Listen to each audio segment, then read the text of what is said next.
Siyempre, ang pagiging marites ay isang salamin ng kulturang Pilipino na puno ng kwento at koneksyon. Sa kasalukuyan, ang konsepto ng pagiging marites ay lumipat sa social media.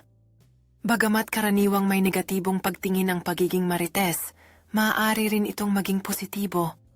Ang konsepto ng marites ay nakikita rin sa iba't ibang anyo ng media, mula sa mga palabas ng telebisyon hanggang sa mga memes sa internet.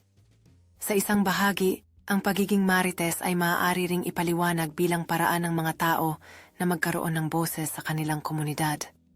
Sa kabuuan, ang marites ay hindi lamang simpleng tsismosa.